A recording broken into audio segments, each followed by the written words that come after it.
This is Unfilter, episode 269 for February 14th, 2018. President Trump's personal attorney, that's Michael Cohen, now admits he paid an adult film star who has claimed she had an affair with the president. Cohen told CBS News last night in a private transaction in 2016, I used my own personal funds to facilitate a payment of $130,000 to Stormy Daniels, whose real name is Stephanie Clifford.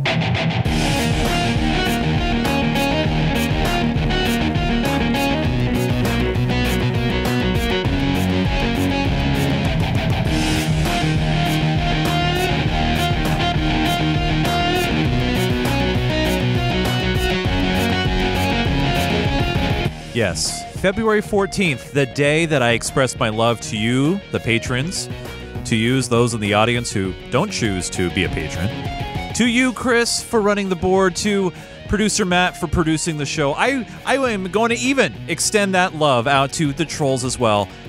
Happy Love Day, everybody. Happy Valentine's Day and Unfiltered Day, Jupiter Broadcasting's weekly show up at the news you shouldn't be watching. Chris? Sir? I love you, man. Love you too, buddy. I'm millennials. Stay woke. Yeah, it's a love letter this week to Stormy Daniels, actually. That's right. And about a form of $150,000 value love letter. But yeah, we'll be talking about all kinds of things coming up on this week's program.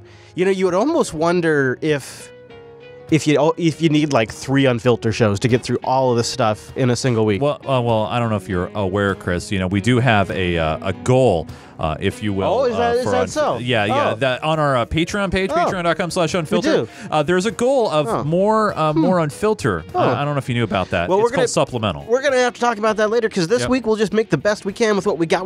Fair enough. We've got some cyber. We've got some specific Russia cyber, and of course updates on the Republican memo, the Democrat memo. What's going on? Where's the memo? My memo of Stormy Daniels and what is apparently going to be a new story thread, a big expose coming soon. And then Chase and I have some concerns about revenues and expenses and taxes and deficits. We'll do a little talk about the economy, and then we'll wrap it all up with not only a killer high note, but a packed high note. High notes. It's a big high note. This high note won't kill you. Yeah, no, it's totally safe. But then, man, the overtime too, double stacked overtime. It's just a lot to get into this week. Yeah, dude, I know, right? So I was wondering. I was hungry for overtime, so I got a double stack. Are we going to start the show with some cyber?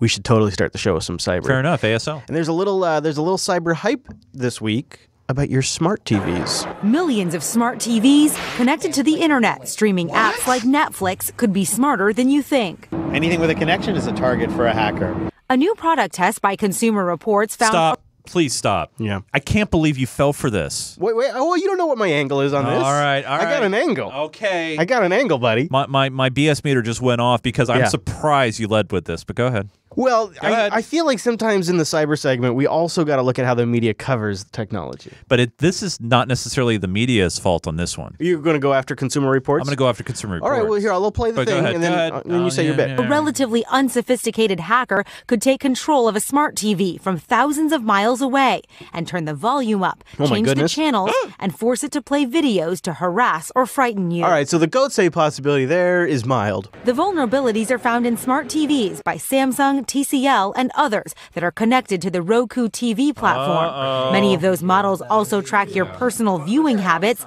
thanks to terms of use that you agree to when setting it up. Is your smart TV really spying on you? Yes, most of the smart TVs, in fact, all the ones that we looked at are configured to... This is Justin from Consumer Reports. Hi, Justin. Really spying on you?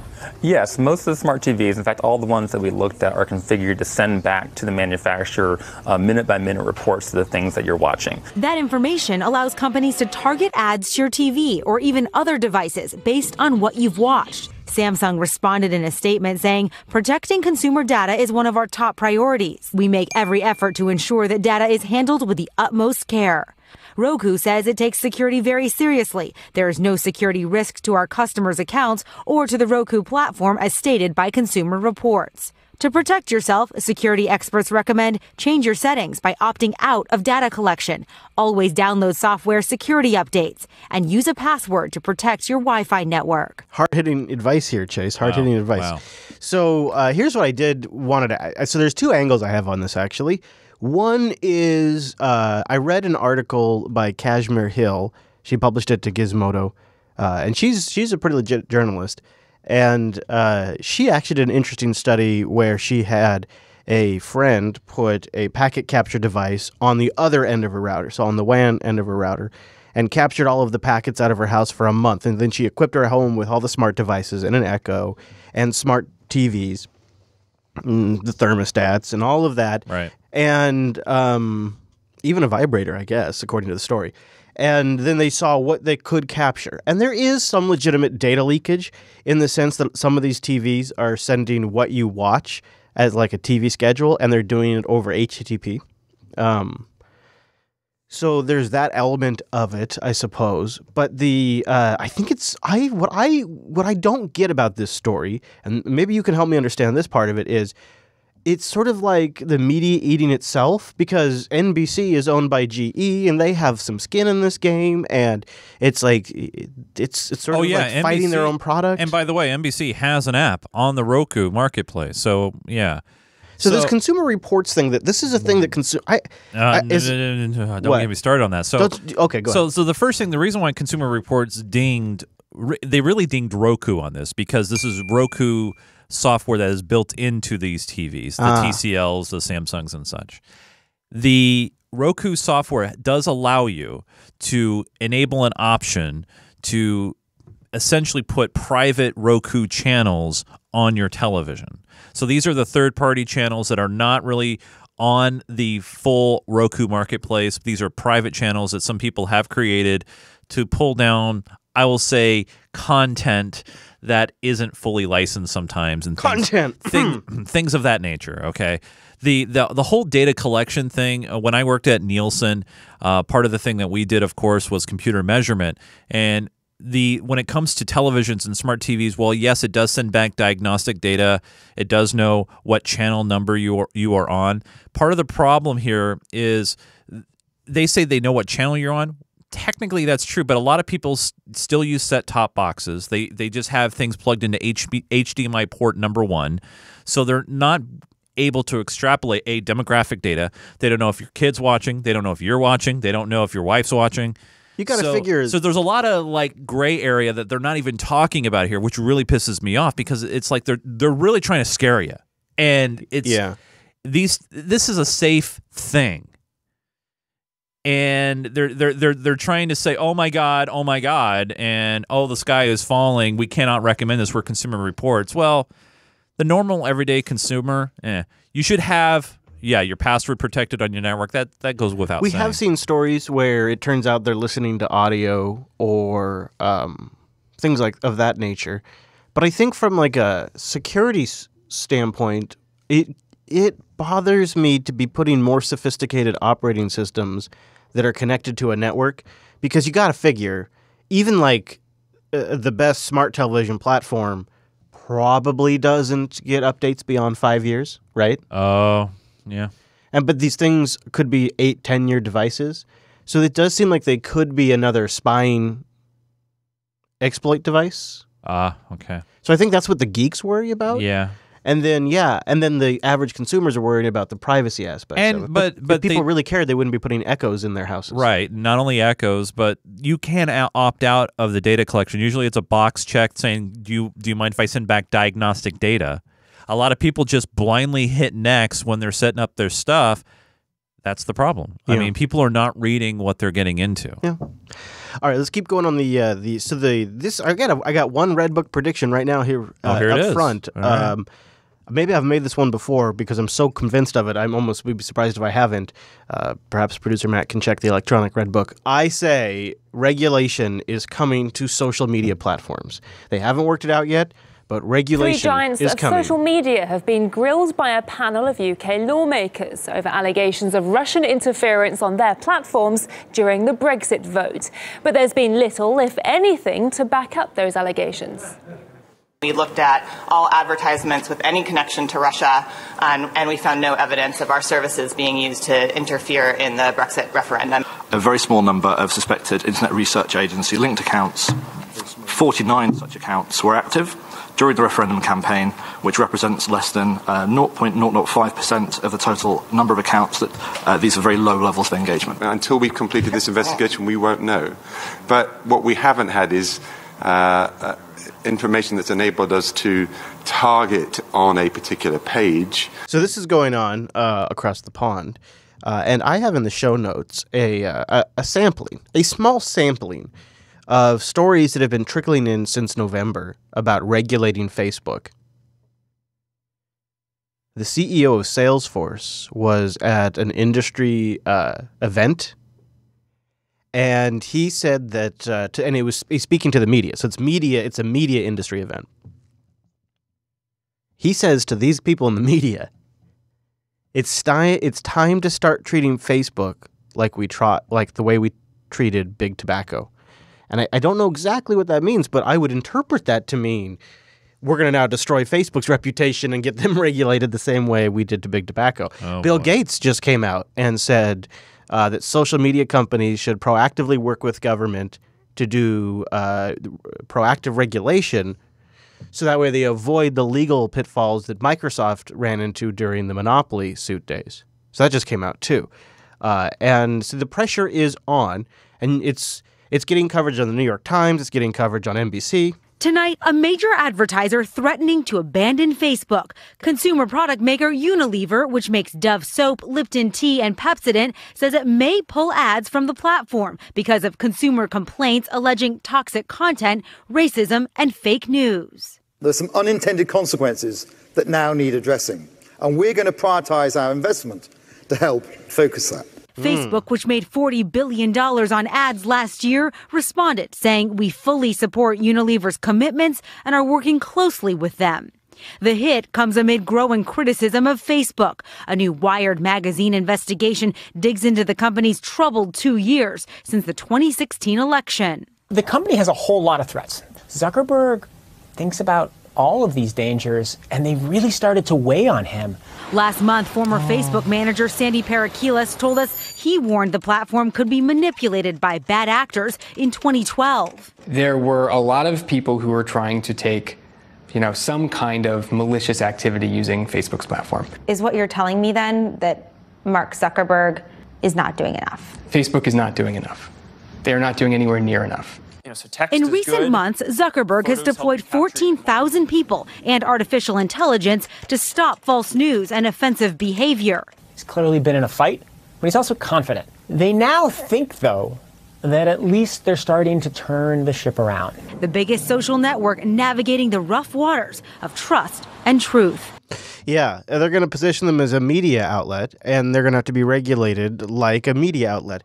NBC News published today their database of the tweets from Russian bots and Russian accounts, and I have that linked in the show notes if you'd like to go look at it. Conveniently, one of the things that they did is they created a shared Google spreadsheet of the top 10 troll accounts, the Russian troll accounts that influenced social media on the election.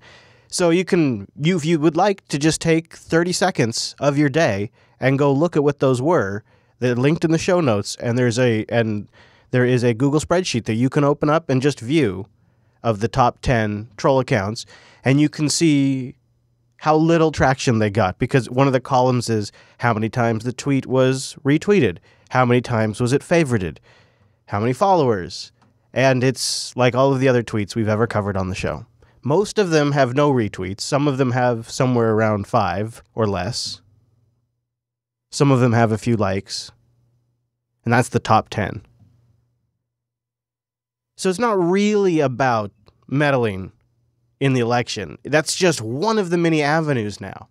And the great thing is the pressure on Russia meddling in the election is only getting stronger. New warnings from America's top intelligence officials about Russia already targeting this year's midterm elections. So this is the perfect environment in which to apply even more pressure to Twitter, Google, Facebook, probably anybody that has a social platform that's of a certain size where you could say it's being used to trade news or something. America's top intelligence officials about Russia already targeting this year. I saw the same story this morning, actually.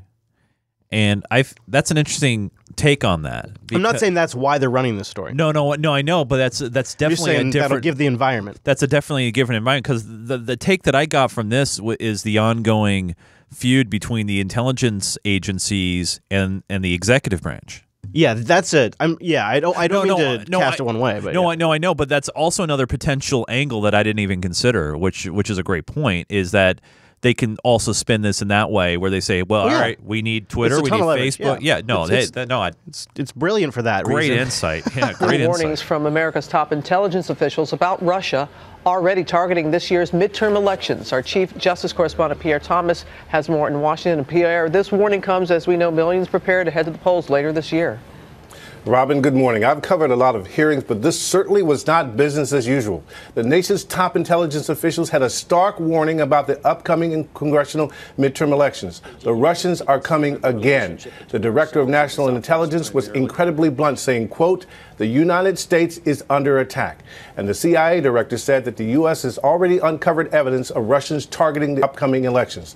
And Robin, ABC News has learned that the Russians plan not only to use social media to sow discord through fake news, but are probing state election systems to see if they can be infiltrated. I like Discord. I use it all the time. Now, did you hear the language he used there? That sounds like ABC is getting information about Russia's plans. Fake news. ABC News has learned that uncovered evidence of Russians targeting the upcoming elections. So the ABC has learned this. ABC News has learned. ABC News has learned that the Russians plan not only to use social media to sow discord. How would they know that? It would have to be an intelligence leak. A leak or research. It's hard to speculate that. Yeah, it is. It is. I wish they could just say. I know some people will immediately go, "Oh, it's a leak. It's definitely a leak." We don't know. It's like there's like there's lower thirds. You could say this, like in the lower third, you could say according to a source familiar with the matter, or according to independent research. Like there's so many ways to say it, and they know that they have a legitimacy problem. Like they know that. So why don't they take advantage of the tools they have so that way the audience can build trust in their reporting? You know, it just doesn't make any sense to me. Said that the U.S. has already uncovered evidence of Russians targeting the upcoming elections. And Robin, ABC News has learned that the Russians plan not only to use social media to sow discord through fake news, but are probing state election systems to see if they can be infiltrated. A sobering day on Capitol Hill, Robin. Absolutely. It's a sobering day. So yeah, the hacks are on, and in fact, it was a serious warning. Next is Russia, where President Putin will continue to rely on assertive foreign policies to shape outcomes beyond Russia's borders. Putin will resort to more authoritarian tactics to maintain control amid challenges to his rule. With respect to Russian influence efforts, let me be clear. The Russians utilize this tool because it's relatively cheap, it's low risk, it offers what they perceive as plausible deniability, and is proven to be effective at sowing division. It just doesn't even seem tactically wise anymore.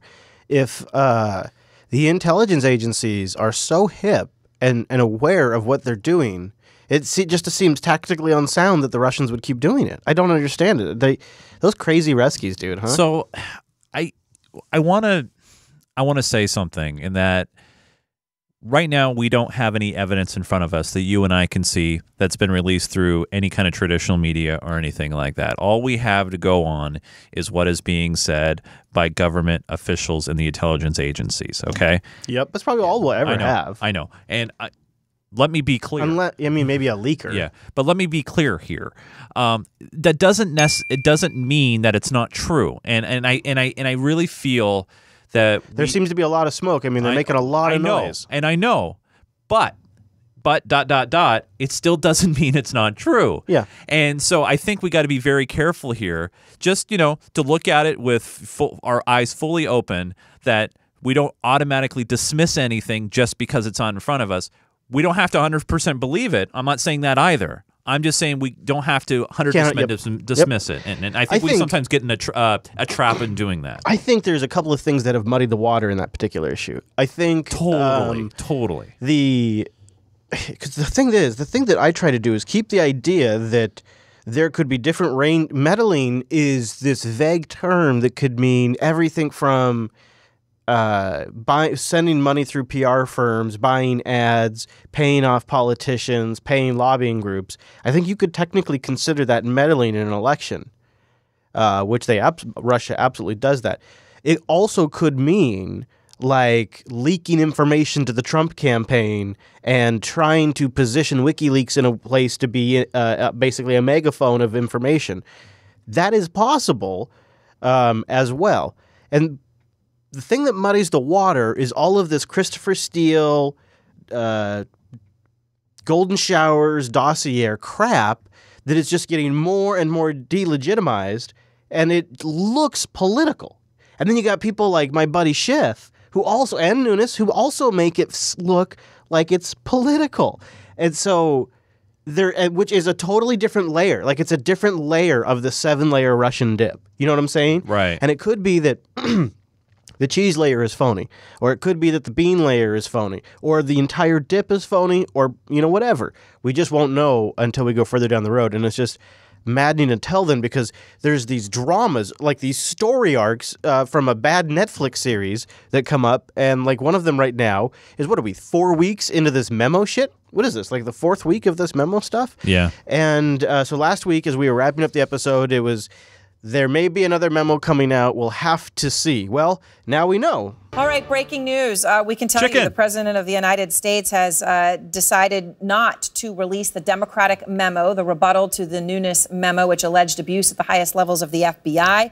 He says that there are changes that need to be made. He is sending it back to the committee. Let's go to Jim Acosta. Let's not. So that was the breaking news, right? And Which we should have red booked it. Oh, I know. Because I think that would have been the easiest red book ever. I know. Because as soon as it happened, I texted Chris and I was just like, I am shocked. Yeah, so let's dig into this a little bit. Here's Cucker's take on it. It'll be quick. There's a battle underway in Washington over memos. Democrats have asked President Trump to release their memo. It's a rebuttal to the Nunes memo of 10 days ago on the FBI. The president says he will release it, but at this point, the memo contains too much classified information that must be taken out or altered before the public can see it. Some are saying that was the plan all along, that Democrats deliberately created a memo they knew couldn't be released. Congressman Eric. Now, I'm going to stop here. So this has been this was a theory that they were floating, I think, before Schiff even finished his memo. I'm gonna tell you something here. I can't see this any other way because of my bias towards how much I hate Adam Schiff. And my hatred for Adam Schiff has actually grown stronger. That's not true. You sent him a Valentine today. I was doing a little review for the live stream of like Trey Gowdy since he's leaving, and they had some questions, and I was trawling back like, who's this guy he was arguing with a couple of years ago? Oh, it was Adam Schiff. Adam Schiff. He kept coming up in these different searches I was doing. So I just have this whole new appreciation of what a political weasel he has been. It goes way deeper than this Russiagate stuff. It goes past Benghazi. He has been a water boy for his entire political career. And so here's what I believe to be fact based on what I've read and watched. There's 2 memos that have been created. Now, Schiff and a few others were predominantly created their memo as a response to a memo that it's called the Nunes memo, although Nunes didn't really have anything to do with drafting it. Trey Gowdy and I forget the other individual's name did. They're actually the only ones that have seen the underlying intelligence. Anyways, they then give it to a committee who actually is like a team of people who write these things specifically to be released as non-classified. They still left information in there that the FBI and Justice Department wanted redacted, which was information that indicated that Christopher Steele had been a long-time FBI asset, which would imply that perhaps he was double dutying for different agencies, but they decided not to redact that. Trump decided it wasn't worth redacting. Before Trump released the memo, it did go through a legal review and a review by the Pentagon. Then they provided Trump it's okay to release thumbs up. The Justice Department said they didn't like the idea, and Trump released it. Now, the Schiff memo, inherently by its very nature as being a response memo, was rushed. They rushed it. It wasn't written by a committee whose entire purpose is to rewrite these underlying intelligence documents for public disclosure. It was written together by members of Schiff's team to just respond to it. And there is one action that put me over the edge into thinking this was a political stunt. Also, Schiff's follow-ups to this also sort of did that, but there was one action that I really think shows you he knew which direction this was going. So when the memo is going up to Trump's office, once they get the day and the time that it's going to Trump, Schiff books an appointment on the Bill Maher show before, and there's been no answer on the memo yet. While Schiff is in the air to the Bill Maher show, and if you've never watched Bill Maher show, he's got this interview he does up front on the show, and then he's got like a panel. Yeah, right? It's the real news thing, yeah. So he gives Schiff, that's that upfront interview. Schiff is on the plane while Trump is reviewing the memo. Trump denies the release of the memo while Schiff is on the plane. He lands, and he immediately sits down, prepared with lines to talk about the memo release. First up, he's the ranking Democrat on the House Intelligence Committee from California's 28th, our own Congressman Adam Schiff.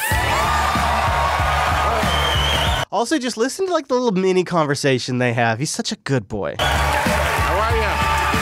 Good to see you. Thanks for having me on. Oh, we love having you on. We love having you on. You got a standing ovation. Thank you. This guy is... I mean, he doesn't You bug really me. you really don't like him. He doesn't bug me. I mean, he's just the worst little weasel. All right, so... And not only are you a great guest and the audience loves you, a liberal icon now, but I know you bear news because this just happened today, probably while you were in the air. Boy, if that's what it takes to be a liberal icon, oof. Flying out here from Washington, Trump is not going to release... Oh, did you hear that part? I talked right over it. It's almost... While you were in the air flying out here from Washington, Trump is not going to release the other part of the dueling memos, right? Well, that's right. You see, last week, over the objections of the FBI and the Department of Justice, who said, don't release this, it's extraordinarily reckless, it's misleading, it omits material facts, he said, I don't care, it's going out. That's the Nunes memo. That was the Nunes memo. This week, though, the White House apparently has a newfound admiration for the FBI. He's coming in with some lines. Wouldn't want to release anything that the FBI might be concerned about. The way they turn on a dime. So that's the narrative. Well, now and that could totally be a possibility. I think what it is Trump playing political hot potato. There's stuff in there they don't want released, and he doesn't want to be the one to censor it. Please shed some light on this enormous. Well, it's difficult to analyze a document that we haven't seen. Yeah. Now, the president's people could have redacted, could have blacked out the material they didn't want us to see, but then he would be accused of censorship. So he basically sent it back to the Democrats on the committee saying, here's my objections, come to some middle ground or compromise or get rid of enough of it to satisfy me. So he punts it back. He punts it so that way they have to censor it and then bring it back to him.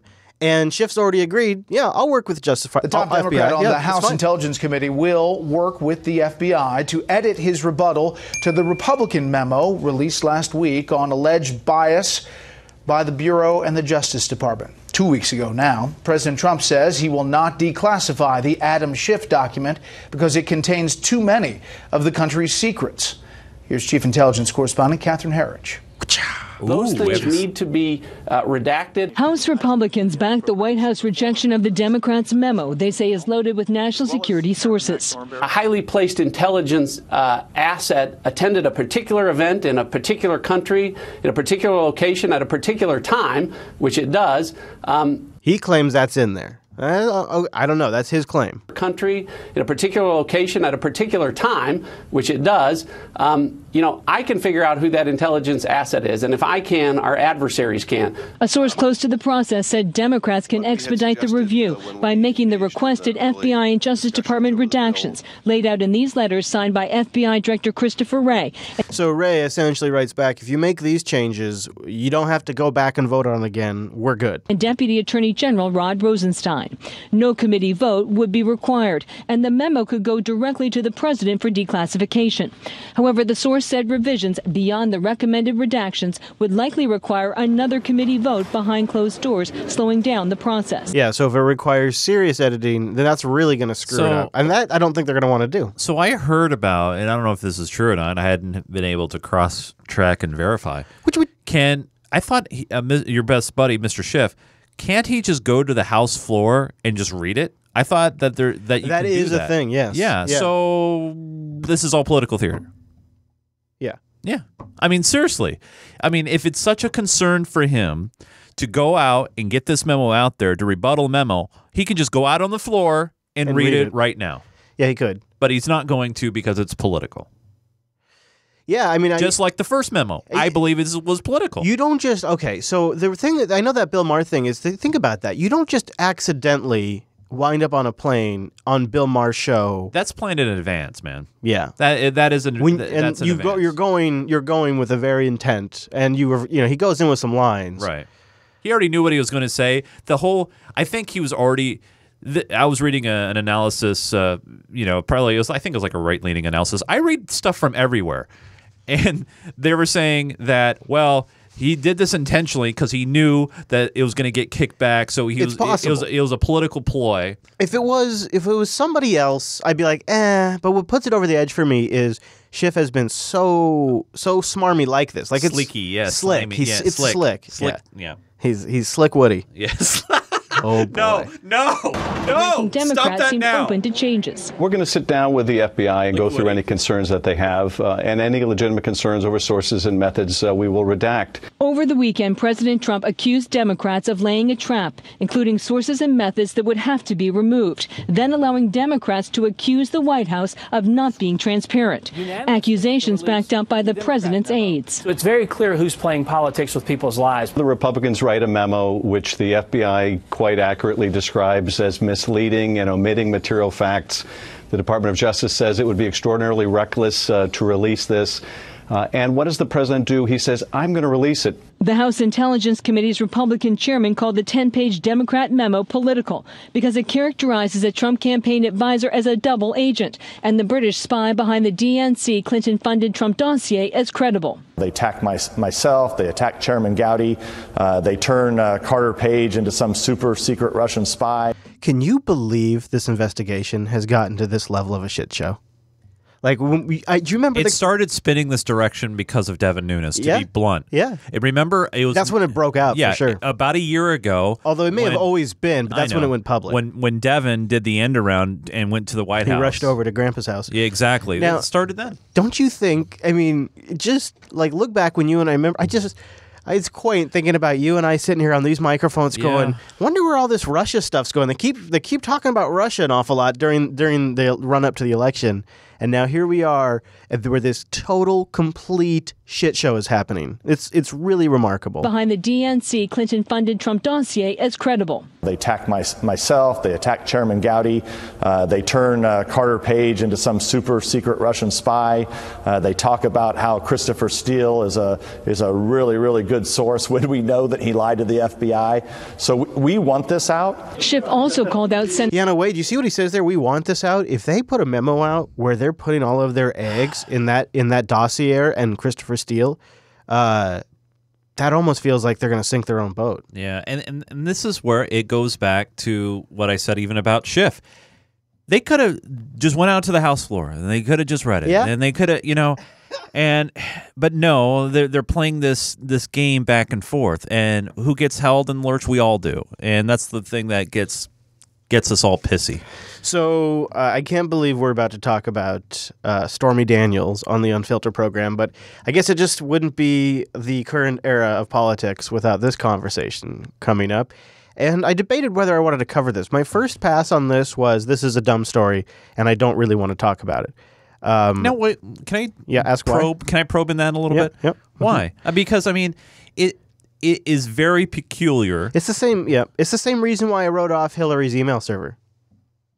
It's like, well, yeah, all these guys are doing this, right? This is probably a great side business for a lot of really famous porn stars. But for example, the whole scandal that with President Clinton getting impeached. Yeah, that's why, and Monica Lewinsky. And these things have a tendency to stick. I think this is going to stick. That's why I think it's worth talking about. I want to go back in time to last month.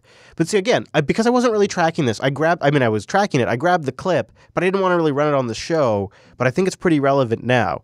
This is some investigation done by the Wall Street Journal that shows that Trump's lawyer set up an LLC to pay the porn star, and this is coverage that they revealed back in January before we knew what we now know today. A new report this morning, the Wall Street Journal says the president's personal attorney went to great lengths to keep a former porn star from speaking out about an alleged affair she had with Trump before he was president. This is back in 2006. All right, joining us now, one of the authors of this story, Michael Rothfeld, investigative reporter for the Wall Street Journal. Thanks so much for being with us. As we said, in another era, you would be the most sought-after reporter in America right now to explain this story. This is that Donald Trump's personal attorney, Michael Cohen, and we've all seen him on TV, many of us have spoken to him extensively, set up a private company to pay off this adult film star. Explain. He set up a company called Essential Consultants, LLC in Delaware, and it basically distances him from the payment. And people commonly will use shell companies, corporations, in order to do like a one-off transaction. And that way his name isn't, on a transfer to another bank, so many people would not see where the money was coming from. Unless they're investigative reporters like you, and he wasn't as careful as he could have been to shield his name from being attached to this. Timing matters.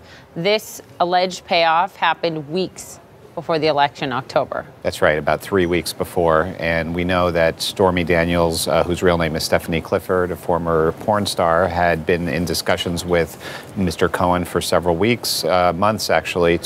This is one of those stories I think the media can't resist. That's another reason why this isn't going to go away. Even if you say give Trump all of the license and say this really happened, he has a clear agreement with his wife where he's going to sleep around because he's been married a few times and he's realized he can't say that because he's got this. I know. I'm just saying, the clear Christian. Right. I agree. Thing. I agree. But I'm just saying, as the viewer, even so, you're just heaping all of the benefit of the doubt onto the situation. Yeah. The media still will never relent because she's beautiful, so they can show pictures of her, which is great for ratings, so that's going to draw them to it. They love roll and B-roll of her. It's scandalous, and it also reveals something that the elite do probably fairly often. I don't know how legitimate this is, but we got a note in the show before we started today on Telegram that said, I'm a lawyer, and I've done this for my clients. My personal funds, it's only for clients I know are going to pay for a long time. I've done this. And I'm not that, he's like, I'm not that big time, and I've done this. So if that So that's something else I think that people, I'm just saying people in the media probably know this is a common thing. So they probably know it's real. Right. So exactly. And that's what I was going to say. Then why would the administration completely deny it? Well, I think for the family values reasons and all that. I mean, the thing that really stinks about this story is it all happened 3 months after his son was born. That stinks. Yeah, Yeah. So here's what we know today. President Trump's personal attorney, that's Michael Cohen, now admits he paid an adult film star who was claimed she had an affair with the president. Cohen told CBS News last night in a private transaction in 2016, I used my own personal funds to facilitate a payment of $130,000 to Stormy Daniels, whose real name is Stephanie Clifford. The Wall Street Journal reports the payment was made a month before the 2016 election as part of an agreement that precluded Daniels from publicly discussing an alleged sexual encounter with Donald Trump back in 2006. Chip Reed is at the White House with the latest on this story. Chip, good morning. So I've read a little bit of a interview that I think they're going to mention in here, but she did an interview back in 2011, right? And I read a little bit of that today, and I sent you a quote from it too, which is pretty funny about sharks. But one of the things she says in there is that he was a fan of hers, that he was actually pretty much a gentleman for the most part, and that he asked her to sign one of her porn DVDs. So, wow. It's good to be rich. Good morning. Michael Cohen is President Trump's longtime personal attorney and one of his staunchest defenders. Last month, he denied that President Trump ever had an affair with Stormy Daniels, but he hasn't addressed the payment until now. Did you have a sexual relationship with Donald Trump? You can't answer that. Stormy Daniels has been coy in television interviews about her relationship with President Trump. After allegations first surfaced in the Wall Street Journal, attorney Michael Cohen gave CBS News a statement from Daniels calling claims of a sexual and/or romantic affair with Mr. Trump, quote, absolutely false. Rumors that I have received hush money from Donald Trump are completely false. After the Journal's report, In Touch magazine published an interview with Daniels from 2011. Yeah, In Touch. That's where it was from. That's where they talk about the sharks, the porn DVD. The Journal's report, In Touch magazine published an interview with Daniels from 2011 where she admitted to the affair. In an appearance on Jimmy Kimmel Live, she did not deny signing an agreement to keep quiet. Do you have a non-disclosure agreement? Do I?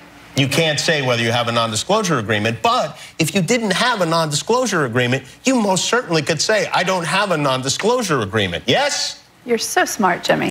Oh, she looks like Trump's type, too, doesn't she? Doesn't she? The reports of a payment prompted government watchdog group Common Cause to file complaints with the FEC and the Justice Department. They said the payments could have been considered an unreported in-kind contribution to President Trump's 2016 presidential campaign. In his statement last night, Cohen claimed the payment was lawful, was not a campaign contribution or campaign expenditure, and was made with his personal funds. Neither the Trump Organization nor the Trump campaign was a party to the transaction, and neither reimbursed me for the payment, either directly or indirectly. He added, I will always protect Mr. Trump. The White House has not commented on the payment or the alleged relationship. In his statement, Cohen also said, just because an allegation isn't true doesn't mean it can't harm or damage someone. Chip, thanks. Thanks, Chip. So I guess they could get away with saying that it was a relationship that the lawyer was having. I mean, that could be where they go with this. But it just really takes some audio being released or something like that to come out. Well, I heard this. I don't know if it's true. I'm prefacing that right now. But allegedly, she's out of the non-disclosure. Well, she thinks so. Yeah, I've got some links in the show notes. Yeah. She thinks by them talking about this, they just invalidated the NDA, which now she just made clear there was an NDA. And she says now she's allowed to tell her story. And so I think she's essentially shopping it right now. So when do you think that story's going to release? Maybe September? I think she's savvy too. I get a sense that this is a savvy buzzwoman, and she's going to run with this thing and make some money at it. She's a professional actor, man. She's going to make money, and Trump's going to have to keep dealing with this. They're going to keep throwing it at him, I suspect. Yeah, I don't see how you don't, especially when it comes to like affairs and scandal and going back even till the Kennedy administration, right? They were saying he would bring in secret girlfriends or something like that. This is why it doesn't surprise me, and that's also maybe why I don't know if I consider it to be a huge scandal either, because maybe not a huge scandal, but when you have a president running on a platform of morals and that's when you open the door. Yeah, I suppose if you could take the family stuff away, they would probably not play well with the voters. Yep. That'd be interesting. Yep. So they're also, speaking of things that they're hoping play well with the voters, I think they're hoping these tax cuts, by the time the election rolls around, are starting to be received positively by the middle class. And the problem seems to be that Wall Street disagrees. When the Dow plunged below 25,000 today, it wiped out all of this year's gains. The bad news on Wall Street started with good news on Main Street. A strong January labor report last week showing 200,000 jobs added, the unemployment rate staying at a 17-year low, and hourly wages jumping nearly 3%. I do anecdotally, feel like when I'm out, it does feel like there's more people shopping. It does feel like the roads are busier, and restaurants have more people in them. But I still don't buy this unemployment number because of all the people that are just out of the labor force now. I think what we are seeing, this is Chris, well, he doesn't know anything, don't take stock advice from Chris, is I think that the media is feeding you one reason that the stock market is having a bit of a shit right now, but I think there's a much bigger reason. We know unemployment is low. We know more jobs are being created. We know wages are going up. So what that means is that the Federal Reserve may start to raise interest rates, and that is going to take money out of the stock market. So this is the big narrative. Because the Federal Reserve is going to raise interest rates, the stock market's freaking out. But like all things in a huge market, it takes more than one thing to move the market. You have to be in the right conditions for a correction, which we have been. And I think it's more than just this interest rate thing, which plays into it, no doubt. But I think it's also the fact that we just cut taxes and now we just wrote essentially a blank check to all kinds of crazy-ass expensive government costs. Investors worry a strong economy means rising inflation and questions on how much the new Fed chairman, Jerome Powell, will raise interest rates. So we could be on the verge of increasing inflation. We just cut revenue and increased our expenses. This is not a good recipe. We've been here before. Uh-huh. So why are we going down this road? Why the big push then? Well, the theory is that if you stimulate the economy by cutting taxes a bit, and whatnots, and maybe bringing in some more cash like Apple's doing, then what you end up doing is creating a base that generates more revenue that not only gets you out of the deficit you're creating, but also generates additional revenue. Like it's like this, like you're supercharging the economy. You're like throwing gasoline on a fire is the idea. And then the economy burns hot. That's the concept. Right. Yeah, I don't know, though. You and I have been chatting about this offline a bit. It's like, oh, this makes me a little nervous. It seems like when we do that, it ends up going very badly for us. But we'll watch. We'll see. I'm obviously no stock trader. I barely even fancy myself an old-school Bitcoin trader. So do not pay any attention to what I say. It's none of my advice is valid. Get rid of all of it. Just go. All right, Mr. Chase.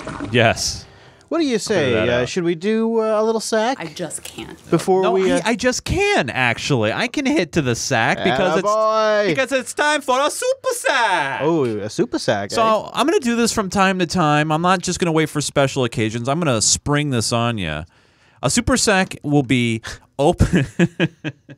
A super sack will be open to all patrons, but I'm going to limit you guys to one sentence. Okay, so if you go over that. And no run-on sentences, no cheating. Okay. But, of course, Club 33 will always get the open sack. Oh, so Club 33 gets a full sack. They always, yeah. So if you're a Club 33 guy, you can jump in anytime. We always love you guys because you guys really support us. Landon writes and says, I've been seeing all the news that I shouldn't be. Oh, no. The coverage of North Korea at the Olympics is shockingly horrifying. I know. It seems like all the context of what life is like in North Korea is lost in the stories. Is it really as bad as I think out there? Vice has done some really good documentary stories about North Korea. I suggest you check them out. I have some clips in the supporter sync too, which might be worth checking. By the way, curling rocks. That's all I got to say. I love the Olympics. Drew writes in, care to list your votes? Feeling it this year. I'm watching it every night. Drew writes and says, care to list your votes in every past presidential election where you were old enough to vote.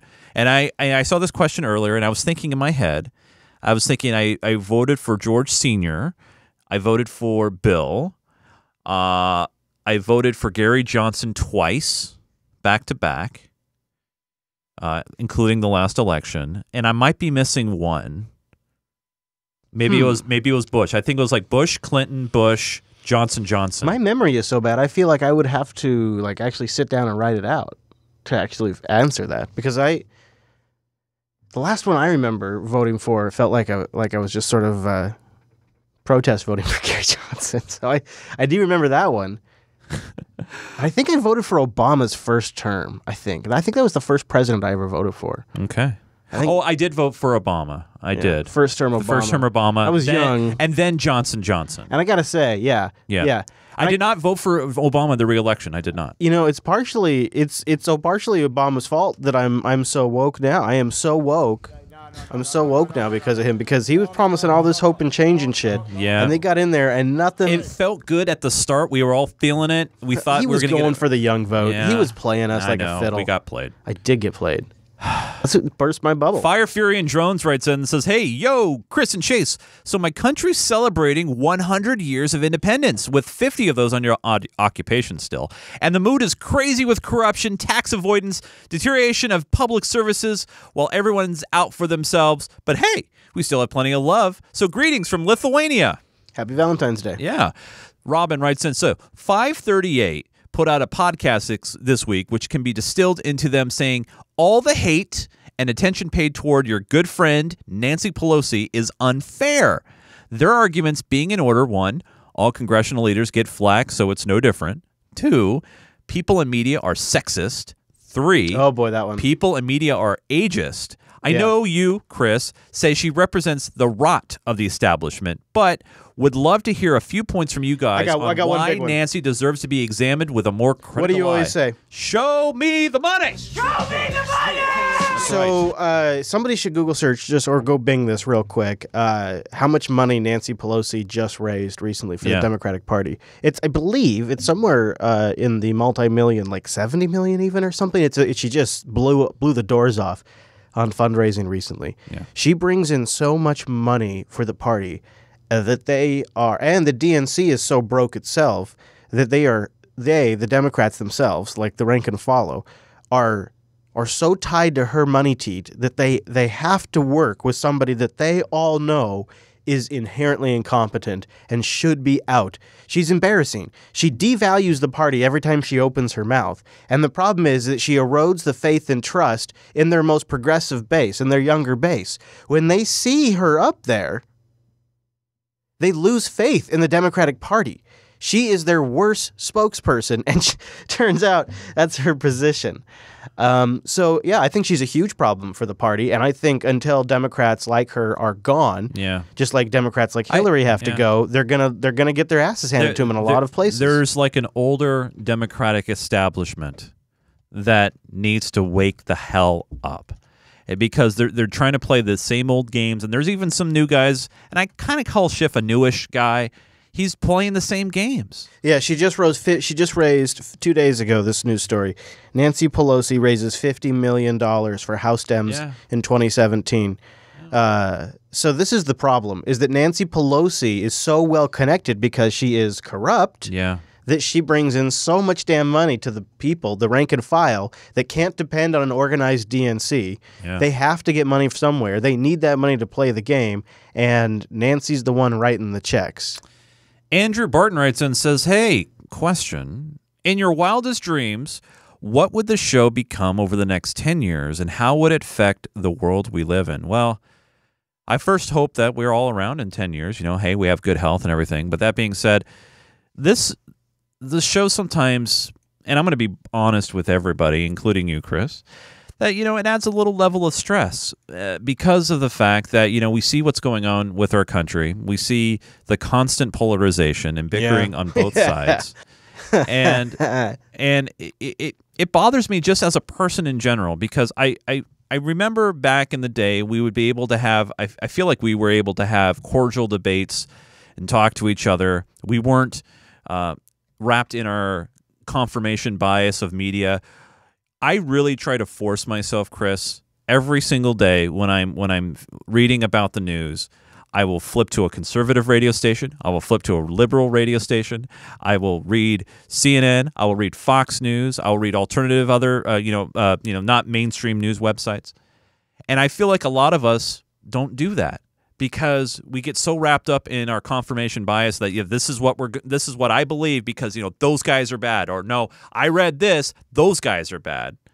And we get so wrapped up into it that it's like we forget to talk to each other and listen to each other. So I'm hoping in 10 years that we're able to do that. I feel like what happened was, of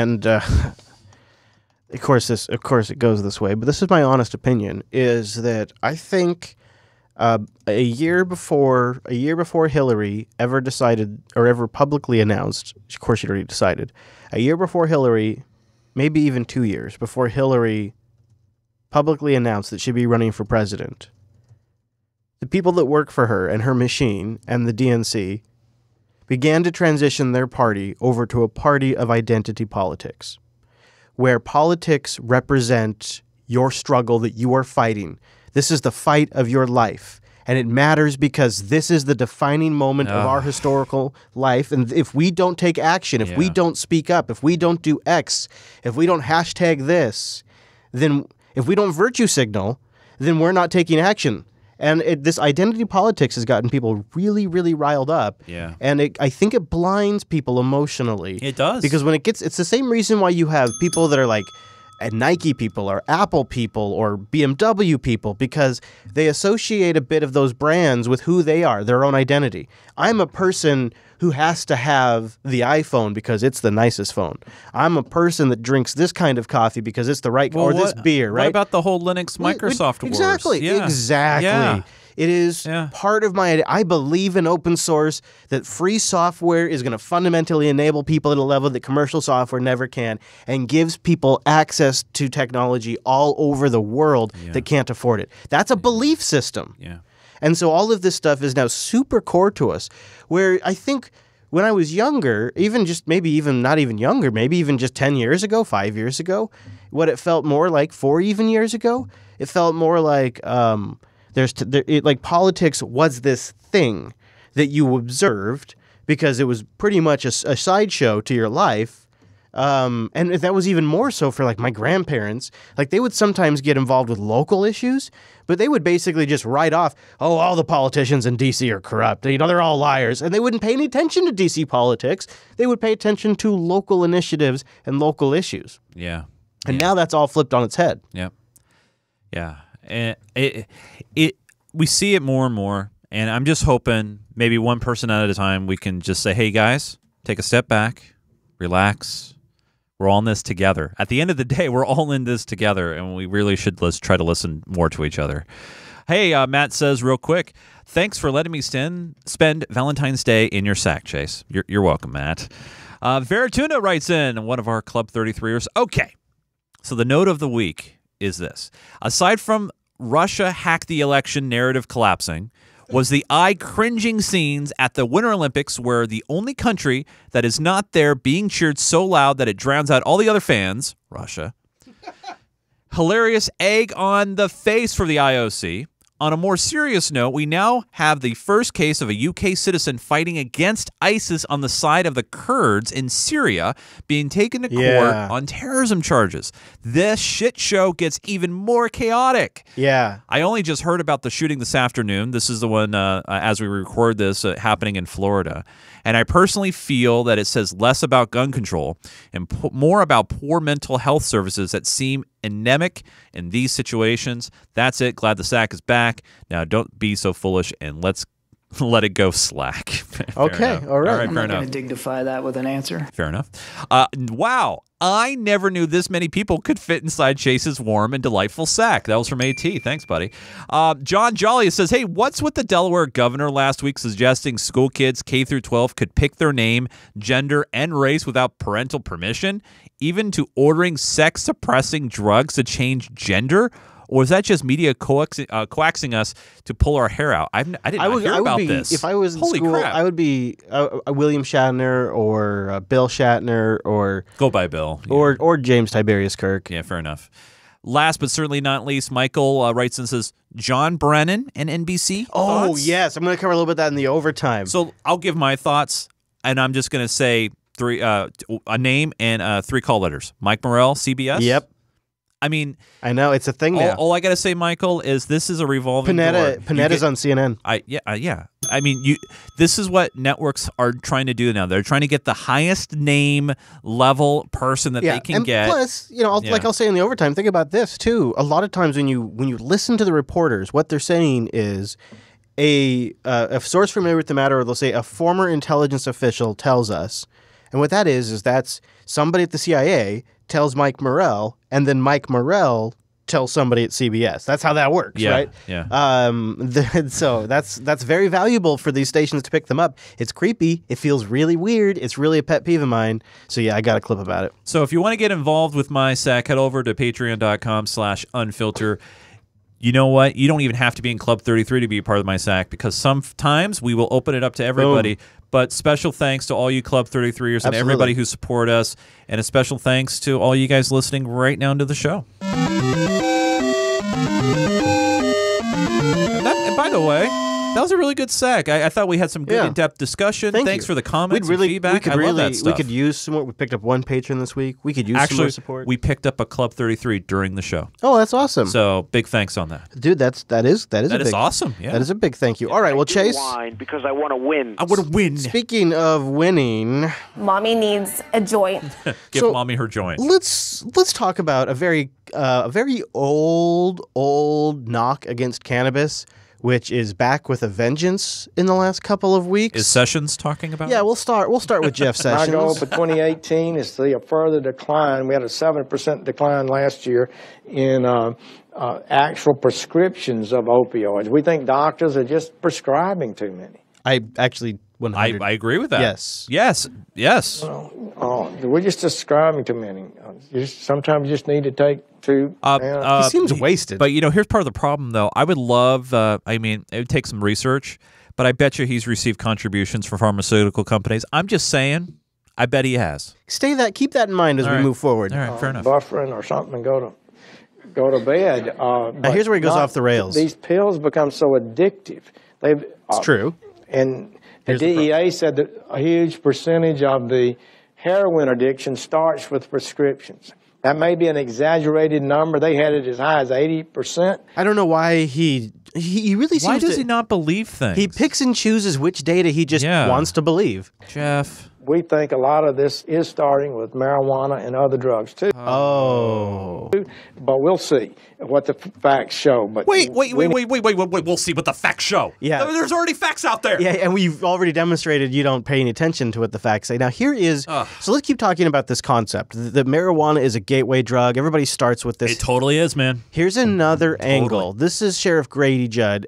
He went to the White House today. New tonight, Polk County Sheriff Grady Judd making a trip all the way to the White House. The sheriff was invited to meet the president as a member of the National Sheriff's Association, and following the roundtable with the president, Sheriff Grady Judd spoke on his issues with the legalization of marijuana across the country.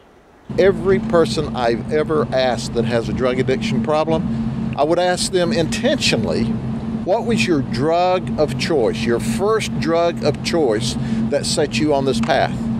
Marijuana. Every time, marijuana. The Florida medical marijuana legalization and so I want to let's play. All right, let's break it down. No, I'm going to play this. The first drug that set me on my path, Chris, was NyQuil, and that was the first. I was not feeling well, so the first thing I grabbed was some NyQuil. Yeah. And now I do crack cocaine. This is a common thing, and he's coming, you know what, I've got experience, I've asked these people, so I want to break this down, because this belief system is preventing forward progress on a really important issue. Comes back to this common denominator. Every person I've ever asked that has a drug addiction problem. You see, there's your first problem. He goes into it looking for a certain data set. He doesn't go in with an unbiased opinion. He goes into the situation looking for data that he wants to see. I would ask them intentionally, what was your drug of choice, your first drug of choice that set you on this path? I would be surprised if there was anyone who does heroin or meth who doesn't also smoke cannabis. Or, I wouldn't be surprised if he didn't ask a leading question. So was it pot? Was it cigarettes? I mean, he hasn't mentioned cigarettes. I bet you they smoke cigarettes before they smoke pot. Or alcohol. Right, exactly. Yeah. A lot of times these drugs are so hard on people's systems that they seek out cannabis because it smooths coming down or onto these drugs. And so that generally drives up the cannabis usage when you're smoking other things. But I think it is possible, because you grow up in the States listening to guys like this sheriff tell you that marijuana, which is a racial slur term for cannabis, will ruin your life. And he's not even. And the thing that bugs me here is this is just let's say for a minute that what he's saying is absolutely true. Okay, let's say it is. How many people live in America, Chris? 350 million people. Yeah. Say I'm going to give him a large number. Maybe he's arrested 500 criminals. Okay, I know. This bias, it's a bias that he's projecting. So here's the issue is I kind of think marijuana could be a gateway drug, only in the sense that you get your hands on cannabis somehow, you get some experience with cannabis, and you realize that all the shit that guys like this this overweight cop have been telling me for my entire life are wrong. In fact, it's almost the opposite of everything they've told you. And so if everything they've said about pot is wrong, then is everything they've said about cocaine wrong? Is everything they've said about ecstasy wrong? Is everything they've said about mushrooms wrong? Is everything they've said about DMT wrong? You start to ask yourself a few more questions because holy shit, this is nothing like these fat cops have been telling me it is for my entire life. So I could suppose in some ways it's a gateway drug because when you realize that somebody's been bullshitting to you, that Santa Claus doesn't exist, maybe you start to suspect the tooth fairy is fake as well. Drug of choice, your first drug of choice that sets you on this path, marijuana. Every time, marijuana. So we're legalizing across this country, in the different states, the drug that starts this addiction process. Now, you can listen to all the banter that you want. You can listen to all the hyperbole that you want. Or, scientific studies or people that have experience. And look at this guy behind him, this face this guy has behind him. Like, what a bunch of dickbags, people that listen to experts. We have anecdotal data here. But the reality of it is marijuana is the drug that starts it. And fentanyl is the drug that kills you immediately. And methamphetamine and cocaine is the drug that kills you over a period of years. I think the problem, really what gets me about it, is the amount of effort they spend on trying to make pot seem like it's this drug that attacks your inhibition centers and enables this drive to seek out drugs. Which it sounds like a boogeyman. It sounds like something that's made up versus hard data that has shown that it can be a massive relief for people that are stuck on Oxycontin type prescriptions and people that are shooting things up that they've been buying off the street. But nope. Don't pay any attention to that because like you always say, Chase, show me the money. Today's announcement by Purdue Pharmaceuticals is a major shift in the battle against the opioid epidemic. The company says it's cutting its sales force in half and promising to no longer promote its opioid drugs with visits to doctors' offices. The writing is on the wall. Yeah. They're about ready to get sued into oblivion. We have to prevent more people from becoming opioid addicted. That requires much more cautious prescribing. Oxycontin was once hailed as a breakthrough for chronic pain. But many recovering addicts like Heath Johnson now say painkillers are a pathway to addiction. I mean, it was one thing, the overprescribing of opioids, has to stop. The announcement comes as the company faces a rash of lawsuits, many of which claim its sales practices are partially responsible for sparking the current opioid epidemic. Kristen Dahlgren, NBC News, New York. That's why you have a lot of local cities suing. States are trying to get involved now. This is the next tobacco thing. Yeah. So this is so you've got Jeff Sessions saying that pot's a gateway drug. You got Sheriff Grady going to a panel with Trump saying that pot's a gateway drug. But the awkward thing about the whole situation is the other hand is talking about how medical marijuana is an effective treatment for opioid addictions. A pair of lawmakers say the evidence is there that medical marijuana should be used to treat opioid addiction. But the governor's Department of Health secretary won't let it happen. News 13's Madeline Schmidt is live at the Roundhouse in Santa Fe with more. So what you find out is you either run into this boogeyman sort of gonna get you, gonna rewire your brain, gonna make you a whore, gonna make you a drug addict. Pot is gonna turn you into that because it rewires your brain. That's how bad pot is. So that's the Jeff Sessions and the sheriff's opinion.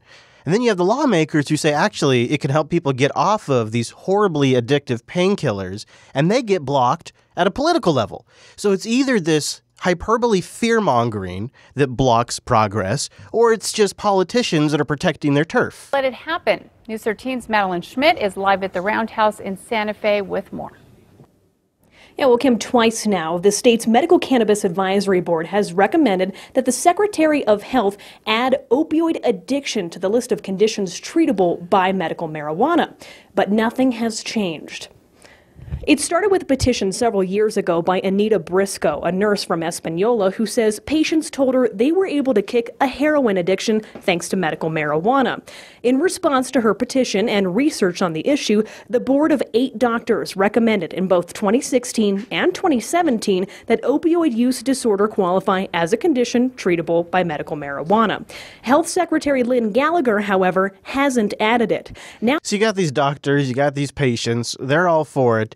So that does add pressure.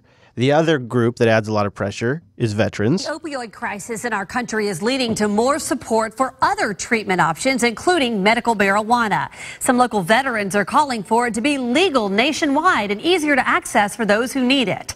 News 5's Cody Long spoke to some veterans today in Northwest Florida about how it's helped them. And the problem is that this whole marijuana helps you get off of opioids. Nancy, who's also a veteran, says medical cannabis made his final months much better. See, that narrative almost is the opposite of the gateway drug narrative. So if Jeff Sessions accepts this information, that the veterans and the lawmakers and the doctors and the researchers and even that adorable girl that we covered months ago, that 11-year-old, are all saying it helps with different things, if he accepts that, it sort of automatically destroys the whole argument that it's a gateway drug. Because it's being used to get people off of drugs, and then, oh, by the way, it's not addictive.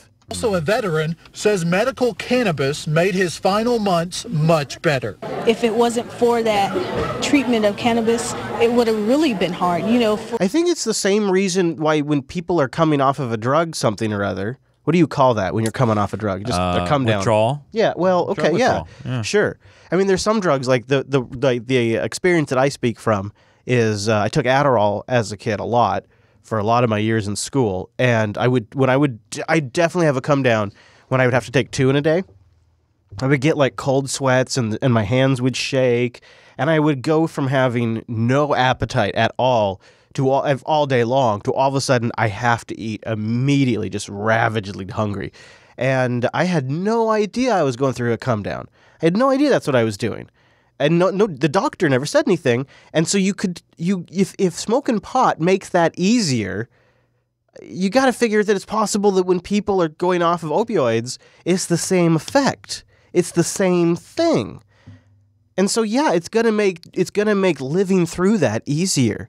And if for some of these people, they can vape it, so it's not like they're smoking it, or they can ingest it, or they can take CBD capsules. So there's like a lot of really healthy ways to consume this stuff too. For me, when you've been with someone all of your life, we were together for 23 years, to see someone go from over 200 pounds to down to 100 and some odd pounds, that's hard. She was one of about 24 veterans meeting with Congressman Matt Gaetz at the University of West Florida. Matthew Rumpel is part of a group here together. They want another legal option besides pills. Most of us suffer from PTSD, TBI, and we have been stuck with a lot of medications for years that we don't use or we don't agree with, and it's a lot of problems for us. Congressman Gaetz says the majority of the pushback has been from those in his own party, and he hopes that these veterans' personal stories will drum up some support. Right now, in the meantime, though, you have it just feels like we've just totally come to like a screeching halt with Jeff Sessions. Well, it's apparent that he doesn't believe in medical research. He does have an internal agenda. We've seen it. Yeah, he's projecting it all the time. Which is odd for me, especially when you have the president saying, it's up to the states. States, we want to let them do but what now they he's got that do. sheriff's roundtable. Yeah, it's weird to me. Big Kitty has some red booking going on. She says that Big Pharma is trying to make synthetic THC and sell it, which we do know that's true. Well, don't forget the government, by the way. They have a patent. So, I wonder if it isn't a punting strategy. Well, we have to wait for the research. We have to wait and see. That gateway drug. We have to wait. Yep. It could be a punt strategy because there is a new pharmaceutical FDA-approved treatment for opioid addiction. New hope on the horizon tonight for people fighting an opioid addiction. The FDA just approving a new treatment that recovery centers say will actually save lives. So no more pot needed. We have a new drug coming from the pharmaceuticals. It'll be on the market soon. All new at 6. ABC Action News reporter Jake Peterson shows us how it works. For most of Gino Scano's life, he battled addiction. By the time I was 14, I was an IV heroin user. He went in and out of treatment programs, but nothing seemed to work. My daughter found me overdosed and got me to the hospital. Scano says most opioid addicts are scared to quit. You don't want to give up what you used to. Fear of the unknown. Addiction is a difficult disease to treat. Dr. J. Wesley Ruffin sees the same addicts in the ER at Sarasota Memorial each month, but he's hoping a new medication just approved by the FDA could change that. Oh, yeah. Sublocade is a once-a-month injection. So Sublocade, a once-a-month injection while you're coming off your opioids. Just approved by the FDA could change that. Sublocade is a once-a-month injection versus taking daily pills. So this could be maybe what the whole thing is they're punting. They're punting until they can get synthetic THC in the market, and they're punting until this is in the market, and they can say, well, we don't need it for opioids, and we don't need it to help with all the other things because now we can give you an exact measured amount of THC in this pill. Even though it's never worked yet. But there's one inheriting problem here, and that is the rising cost of healthcare. So what is this going to cost per dose, per treatment? It's just going to be spun up, and the costs are going to be out of control on it. Do you see that comment in there from Axiom Max there?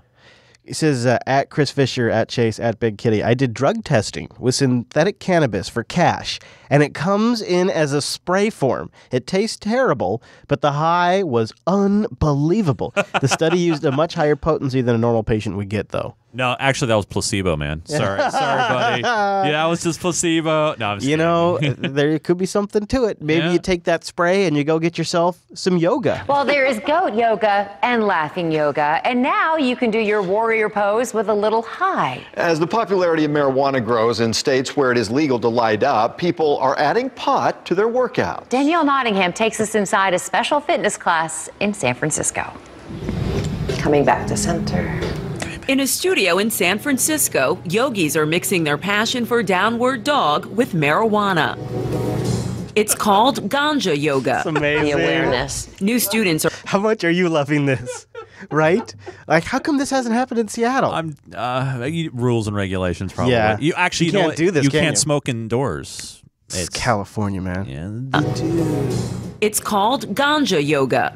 The awareness. New students are flocking to Dee Dussault's classes now that recreational marijuana is legal in California.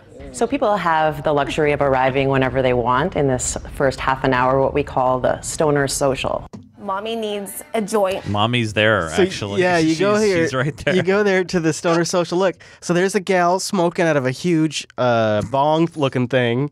There's some dudes in there too. That gal's smoking a J. I see some vape pens.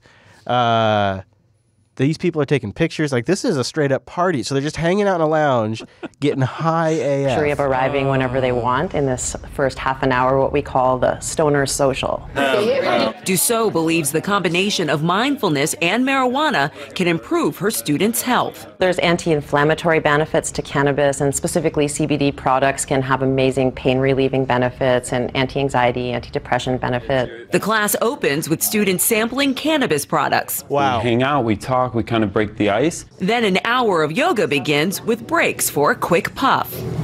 While critics question the health benefits of using marijuana, Tiffany Marquez says it relieves her migraines and puts her body at ease. It helps to loosen your muscles. It helps to lower your inhibition, so you're more likely to try a different move. Doesn't alcohol lower your inhibitions too? Try drugs. Students may feel a little loopy after class, so Dussault has them stick around for 30 minutes to sober up. Last one. Dussault is expanding her classes in more cities to help others take their yoga practice to new highs. Yeah, buddy. Danielle Nottingham, CBS News, San Francisco. You know you want in on that action. Maybe you can get a franchise deal going. I guess if that doesn't work out in the meantime, maybe you can send folks somewhere else. Just when I thought we couldn't top it, we keep doing it. That's amazing. Yeah. Chris, if people want to keep in contact with you through the course of the week, maybe in 280 characters or less, where can people go to? I'd say go over to @ChrisLAS. Nice. Yeah. What about you, buddy? At Nunes, Nunes. I've been doing a lot of pinball streaming. I did a test pinball stream last night over at twitch.tv/GeekGamerTV. Oh, my goodness. And I was chatting with all the chatters over at discord.gg/GeekGamerTV. You know, we got one of those two, discord.me/JupiterColony, and there's a Love dedicated Unfilter chat room It's Pakalakan. Pakalakan. I usually start streaming around 3:30 on Wednesdays. That's 3:30 Pacific. That's when the overtime gets recorded and we do some live show clips, things like that, chat with you guys. So we'd love to have you join us live for the show. Otherwise, just go subscribe in whatever podcast player you like. We got RSS feeds. Yeah. Linked over at jupiterbroadcasting.com. Look for 269. And then right below the download links, all the different feeds you might want for your podcast player or whatevers. Love that stuff. All right, buddy. Well, in the meantime, I'll just say this really quick. Yeah. If you want to stick around, we have a great overtime coming up. I was going to mention, there's an overtime. Yeah, so stay around if you can. So this is the show, and then after the break... Yeah. Otherwise, if you got to go, we appreciate you being here, and you know what, in fact, I think you know what we might do? If it was just me and you, Chase. Next week? Maybe we'll see you right back here. Maybe. Next week.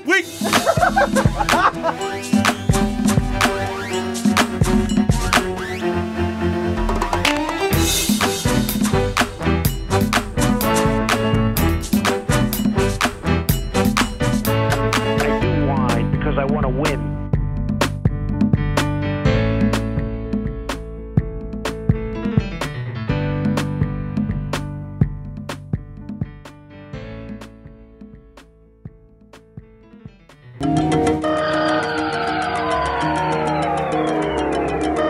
Picked up from all the chatter, it looks like the show's not over yet. In fact, it's overtime!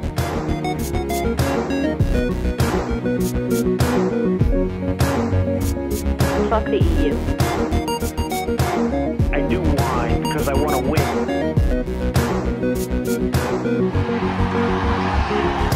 And I know that each of you understand you have the power. Stay woke. Reclaiming my time. Thank you, everyone out there. Thank you. No, thank you. Thank you for staying woke. Thank you to our patrons for supporting this damn show. When it's crazy, when it's a regular news week, if we have such a thing anymore, and when the entire world is falling apart, our patrons are there, so we are here for you. How about that? You can take that and run with that. Take that to the bank. Patreon.com/unfilter. Oh my gosh, it's Anderson Cooper, everybody! Just one patron this week. So a big thank you to Big Kitty, who is in the live chat right now. Thank you. You are our one patron. Show me the money! So thank you very much. Thank you very much. No, it's true. It's true. Big Kitty's our patron this week. Thank you very much. This entire segment, Big Kitty's, basically, it's dedicated to you. The whole damn thing. Well, and all of our other patrons, future patrons, anybody considering being a patron, this overtime's also dedicated to you. Whoop, whoop, whoop, whoop, whoop, whoop, whoop. All right, let's start with the Oh Nancy segment.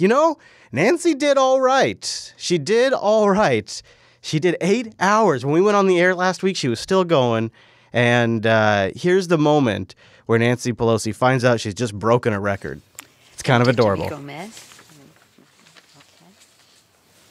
More from my colleagues. I just got word that the House historian confirms you have now set the record for the longest continuous speech in the House since at least 1909.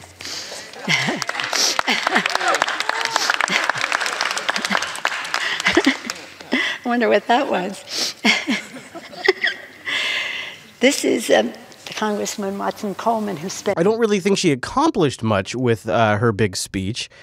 In fact, she ended up saying she was for the bill that got passed. So that was a little weird, but, she did set a record. To have so many of you here in the course of the day, a real tribute to the respect that we have for our dreamers. So I accept your applause on behalf of them because it was their story in their words, by and large, that I told. In addition to the Bible and the Catholic Conference of Bishops and Pope Francis and Pope Benedict,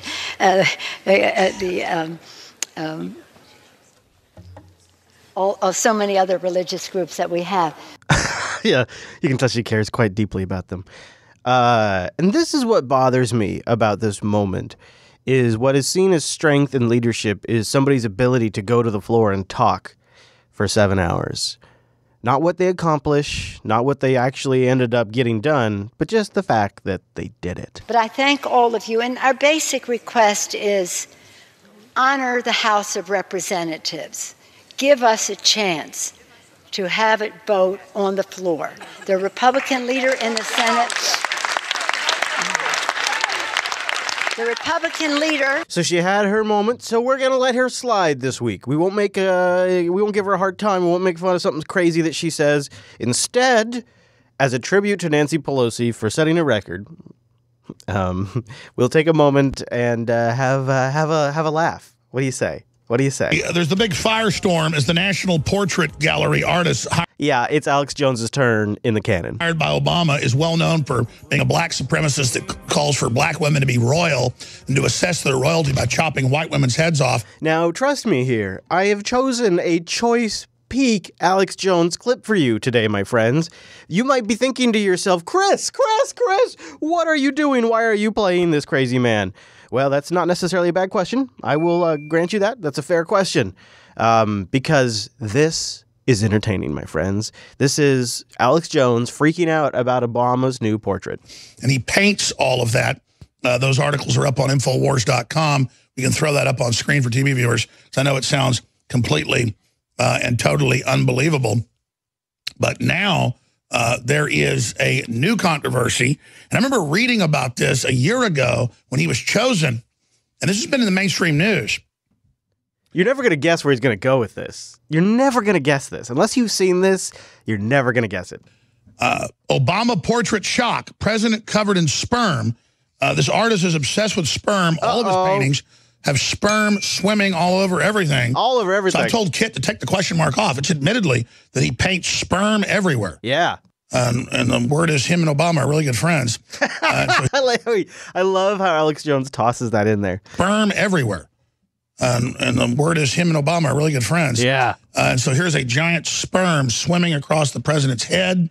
Now, for you audio listeners, what Alex Jones is pointing to is clearly, as plain as day, a vein. A vein in President Obama's head, which he famously has them, especially when he's in his heroic thinking pose. In fact, I'm sure the artist put it there very much so to portray that imagery. It doesn't look like sperm at all. It looks like a vein, because it is a vein on his temple. He also shows the president has 6 fingers in the national portrait. So there is the sperm, the head of the sperm. But this is a GMO sperm. It wouldn't even have a tail or be able to swim. So these are fully formed sperm that he has. You can see the sperm there swimming as well.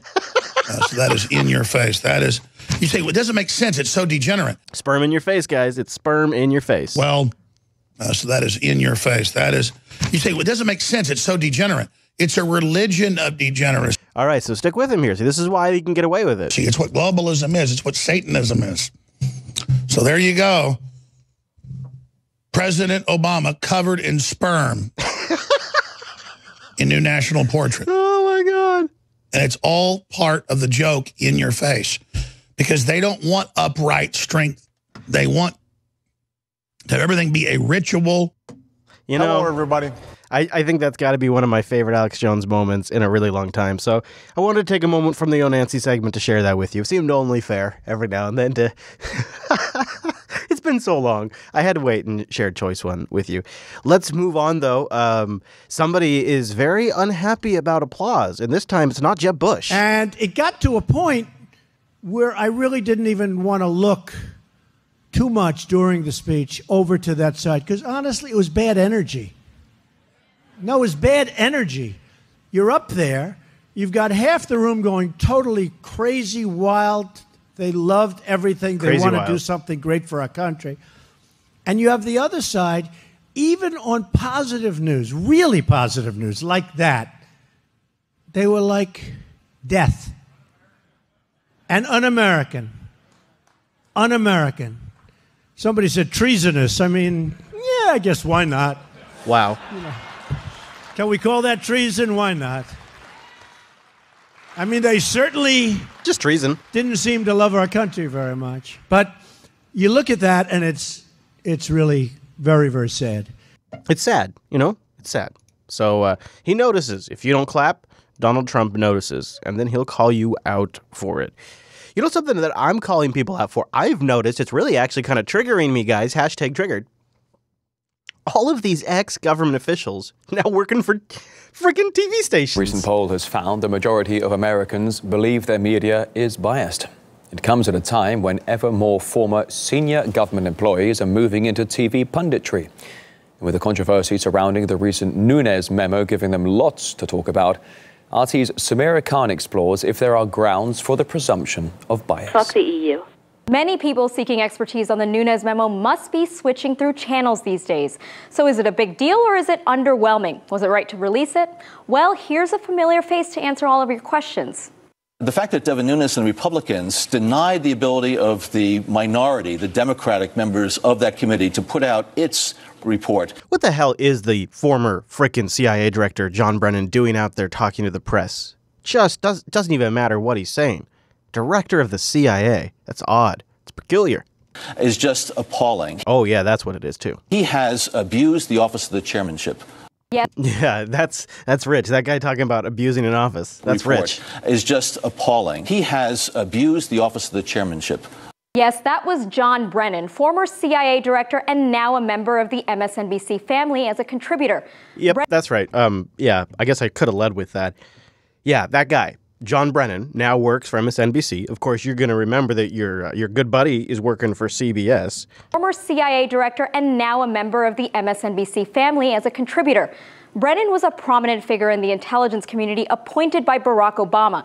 But that background doesn't necessarily mean he's biased, right? But Brennan's not the only intelligence official who's joined the ranks of mainstream media. We also have Josh Campbell, who resigned from the FBI and joined CNN as a law enforcement analyst.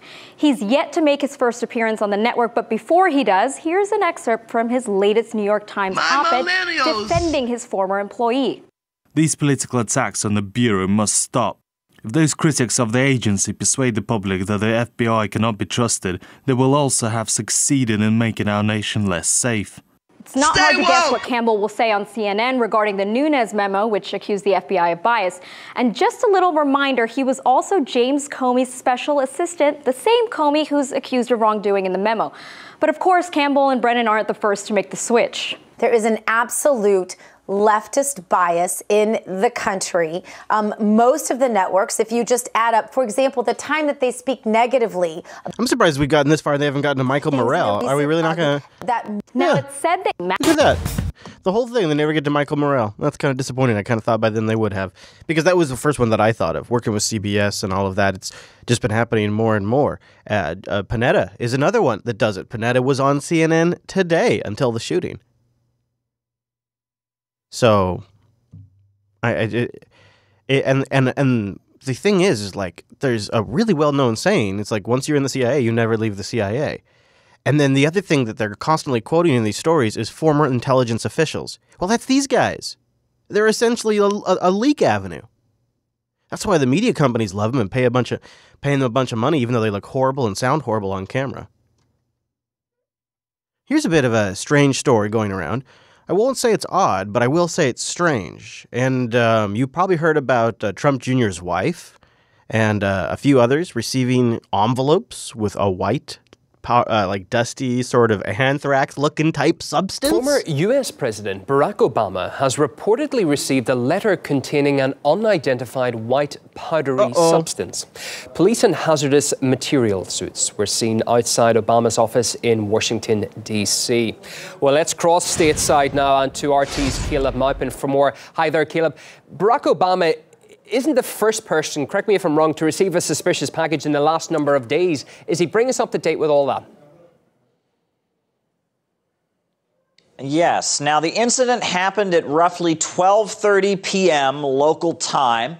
And what we understand happened was that this is at the office used by former President Barack Obama. This is in Northwest Washington, D.C., and it's closely nearby the house in which he is currently staying that a package or an envelope containing a suspicious white powder was delivered. Now, from what we understand, individuals in hazmat suits are on the scene, and people are trying to get to the bottom of this and determine what type of powder this is, what's really going on here. Now, this This comes just hours after we have a suspicious package delivered to Houses of Parliament in the United Kingdom, also containing a white powdered substance. Now, just the previous day, we had a letter that was delivered to Donald Trump Jr. And as a result, Vanessa Trump, the wife of Donald Trump Jr., has been hospitalized as a precaution. Now, it was determined that what was in that letter was not actually the letter that was delivered to Donald Trump Jr.'s residence. It's determined that letter did not actually contain anything dangerous. It wasn't anthrax or any dangerous substance. It was merely cornstarch. But this is simply the latest. I mean, this has been happening.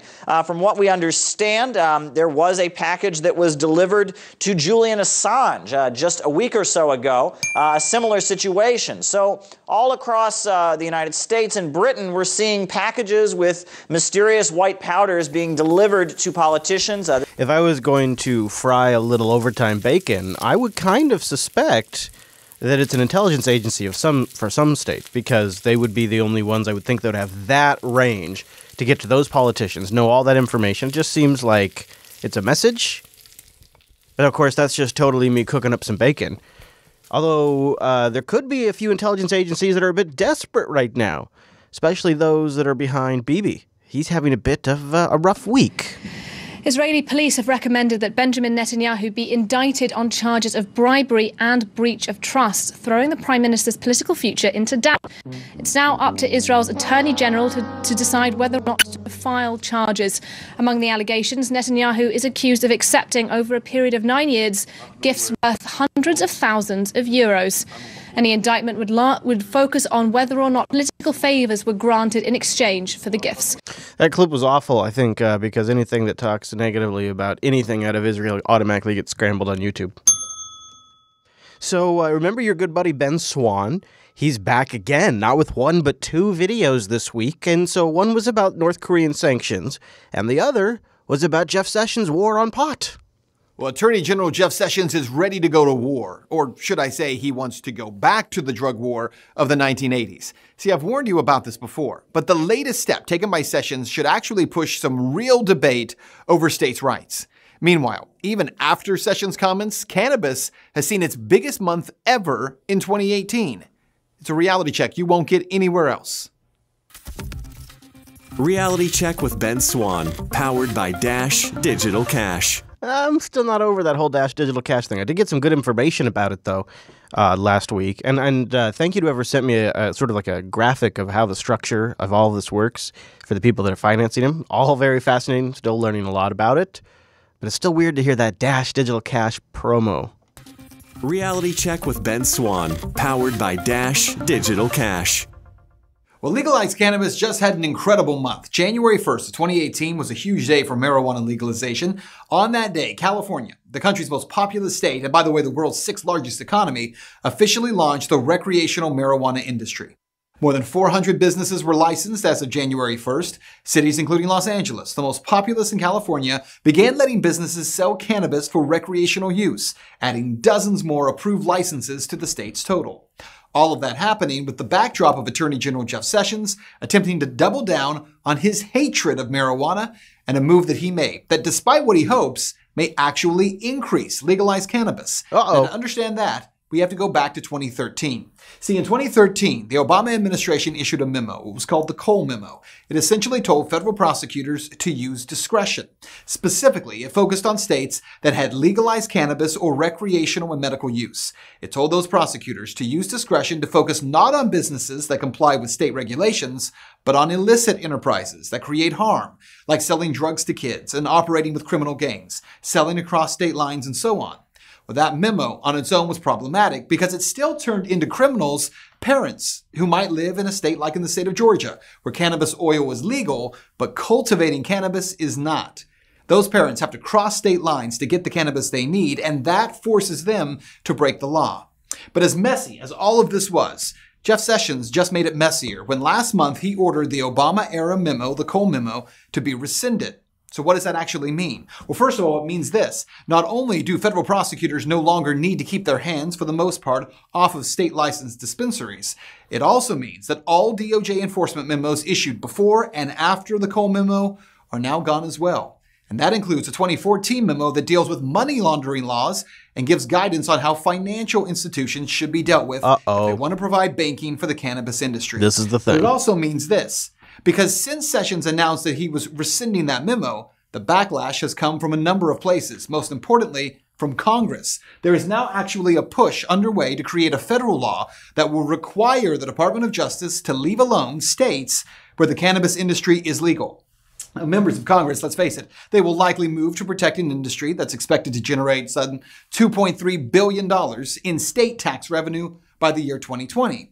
And even after the Sessions move, another state, by the way, has just legalized recreational marijuana use. According to Vox.com, after Sessions announced his new marijuana policy, Vermont legislators, with the support of Republican Governor Phil Scott, legalized marijuana for recreational use. The law won't allow sales, only possession and growing. But it's a big move, because Vermont is now the first state to have legalized marijuana through its legislature.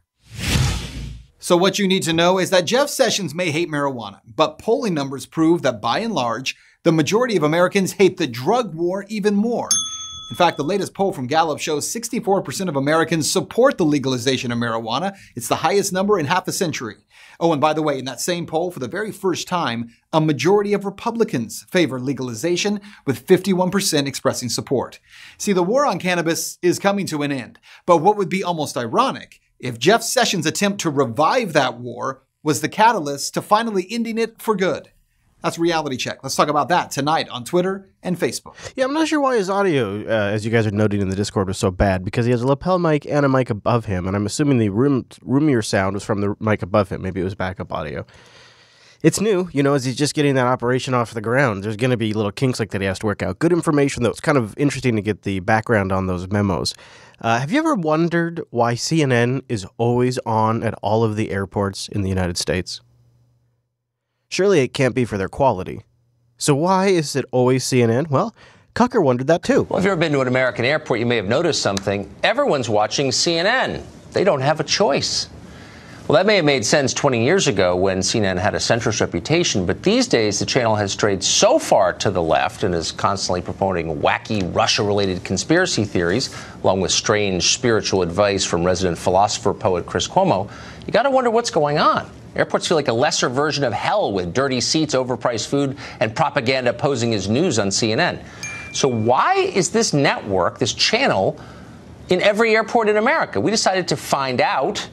And in a surprisingly large number of cases, the reason is that CNN is literally paying to have you watch them. What? CNN has a special package called CNN Airport. It combines news, sports, and travel. In at least 60 airports, CNN has signed agreements to show the channel. At Miami, for example, CNN Airport pays the airport authority a minimum of $150,000 a year. Just at that airport, at Miami. They pay the Miami International Airport. That's, wow. CNN Airport pays the airport authority a minimum of $150,000 a year. In Minneapolis, the airport authorities there told us, quote, CNN covers the costs related to the TVs and infrastructure and pays us for the opportunity to be in our facility, which raises the question, how much would you have to be paid to watch CNN? If the answer is no amount would be enough, we don't blame you. Unfortunately, at the airport, you don't have a choice. I don't know what, I mean, can you just imagine like that they pitched that like, hey, you know what really pisses me off? Let's go figure this out. Let's go figure this out. Why is it always like this? What's the reason? And then they went and discovered that they were getting, that's a pretty big check, $150,000. I got a new segment for the overtime. Are you ready?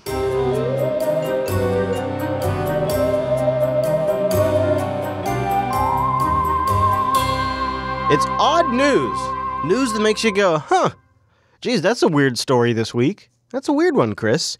We'll start off with this. There are many unanswered questions this morning about a deadly shooting outside the National Security Agency. Officials say the two men in a stolen vehicle confronted guards at the gate yesterday morning. One of the men died after police opened fire. The other is in a local hospital. Now, there's an interesting element, which is actually similar to a White House shooting. Anyways, there's an interesting odd aspect to this story. Investigators believe that a simple driving error led to this incident. Jeff Pegues is near the scene of the shooting at Fort Meade, Maryland. Jeff, good morning. Good morning. That simple driving error may have been just a wrong turn. The two men ended up at the gate of one of the most secure facilities in the country.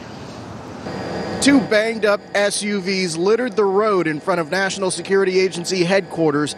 This is just some of the evidence of a violent confrontation after police shot and killed one suspect and seriously injured another. Investigators say the two men stole an SUV from a hotel in Jessup, Maryland. Shortly before 9 a.m. on Monday, they turned onto the road leading to the NSA gate. So, if you're tracking so far, they want you to believe that two men in a stolen SUV accidentally drove to the NSA at the Fort Meade military installation in Maryland. Police at this guard booth ordered the men who were dressed as women. Oh, and they were also dressed as women. Now, come on, haven't we heard this before when it came to the White House? And when security had to shoot at a driver who was a man dressed as a woman? This seems like this is deja vu. And they just slipped that in there. Today, they turned onto the road leading to the NSA gate at the Fort Meade military installation in Maryland. Police at this guard booth ordered the men who were dressed as women to turn around and leave, but investigators say the vehicle failed to stop and barriers were deployed. So they accidentally drove past the guard dressed as women in a stolen SUV because of a wrong turn. Then the NSA says the SUV accelerated toward a police cruiser, blocking the road. Oops! Police opened fire, killing the driver and wounding the passenger. The stolen vehicle crashed into the NSA police SUV. Later, emergency personnel took one NSA officer from the scene on a stretcher to a nearby hospital. In a statement about the incident, Fort Meade's garrison commander said that residents, service members, and civilian employees on the installation are safe, but added that the staff was remaining vigilant at all access points. Investigators say that wrong turn happened after what a source describes as a night of partying. Law enforcement sources also say a gun and a small amount of cocaine was found in that stolen SUV. Charlie. Hey, Jeff, thanks. You know, how old is that story if Charlie's in there? That is so funny. That is, I feel like we have heard this before. That is a weird story. Okay, now, you ready for the second weird thing? The National Security Agency is investigating a shooting outside its highly secure headquarters in Maryland. Guards stopped an SUV at an entrance to the campus this morning, and shots were fired. Sources tell CBS News 3 people were injured here. One suspect is in custody. Jeff Pegues is at the NSA in Fort Meade, Maryland. That's northeast of Washington. Jeff, good morning. Good morning. The good news is the situation appears to be under control. There are police here on the scene. No, this is not the same one. This is today. The NSA is to my left. We're being told not to shoot it for security reasons. Now, here's what happened. Shortly before the sun came up, a car slammed into a barrier at NSA headquarters. Wrong turn. Shots were fired, and you can see that from the windshield of the vehicle. Right now, and these numbers are shifting, we're being told that 3 people were injured. They are not gunshot injuries. We're told that they are car crash injuries. But again, it is still early. We're also being told that there is one person that is in custody that is being questioned, and it looks like that person is cooperating. Now, what this is, we still don't know. Oh. Investigators are here on the scene, and that includes NSA police, that includes the FBI as well. So investigators are still looking into this. It is still early on, but obviously a serious situation at that checkpoint here at NSA headquarters. Shots fired, 3 people injured, 1 person in custody. Nora? All right, Jeff, thank you so much. How weird is that? Isn't that odd? Isn't that super odd? And then for your last odd story of the overtime. All right, a woman in Oregon contracted a rare eye infection never before seen in humans. That left her pulling more than a dozen worms out of her left eye. The good news is she is better now. Haley Rush shows us her story. What started as an irritated eye for Abby Beckley a year and a half ago turned into a startling discovery. So I pulled my eye kind of down like this, and I looked in that bottom little crevice, and I was like, something looks wrong. Like maybe I have a piece of fuzz stuck there. So I went like this in like a picking motion, and I felt something in between my fingers, and I pulled it out and I looked down at my finger, and it was a moving worm. The then 26-year-old from Brookings, Oregon was in Alaska at the time and knew she needed to get it checked out in person. So I ended up flying back to Oregon to deal with this, because I had, between the first worm I pulled out and then the doctor's appointment, I had pulled out or seen about 4. So I knew that there wasn't just one. She says doctors were just as puzzled as her. It was honestly the most unique call I have gotten. As for treatment, her doctor at OHSU encouraged her to keep pulling out the worms when she could. It's a little unsatisfying to ask a patient to just keep pulling out the worms, but that is the best thing to do, because if we give her an antiparasitic agent, the worms would die in there but wouldn't be removed. There was 14 of them in total, and I was the only one that was able to kind of successfully pick them out, and that was the only thing making my eye feel better. That took several weeks, and Beckley says she's been worm-free ever since. When I was going through it, it was like there were parts of it that was almost so strangely comical. But then there was also parts of it that just felt like I was living in a nightmare. According to the Center for Disease Control and Prevention, Beckley had a type of eyeworm called Thalasia gullosa. It's seen in cattle in the U.S. and spread by flies. And until now, it has never been seen in a human eye. So when I was researching this, I couldn't find anything about this. And that was really that's scary. And so I'm hoping that if this ever happens again, that one person can Google this now, and there'll be a bunch of stories, and they'll be like, oh, this girl made it out okay. Like, she's okay. I can be okay too. I don't know how she's so calm. I have this fear of like the worm. You see the tapeworms? You've seen those? They showed those to us in school when we were kids, and I'm always terrified of them. I can't. There's worms coming out of your eyes. That's like something out of a horror sci-fi movie. I'm lightheaded. Right? Like even just listening to her. I'm thank goodness so she was calm. smiling through it. Yeah. Oh my gosh. This is the I would be screaming like, get him out! Oh my gosh, I think I would knock myself out. Like just somebody handle this. Right. No way am I pulling worms out of my eye. All right, well hopefully it won't happen to anybody else. It's groundbreaking.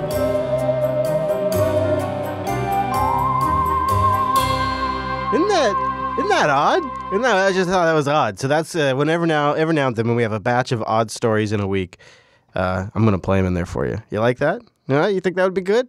Now, there's a lot more we could cover here in the overtime, but I feel like we should end on something that really captures the state of the nation, really kind of puts a pin on it, brings it home, magnifies it.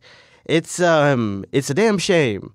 So a gal drives over 100 miles to go in and have about 90 seconds of time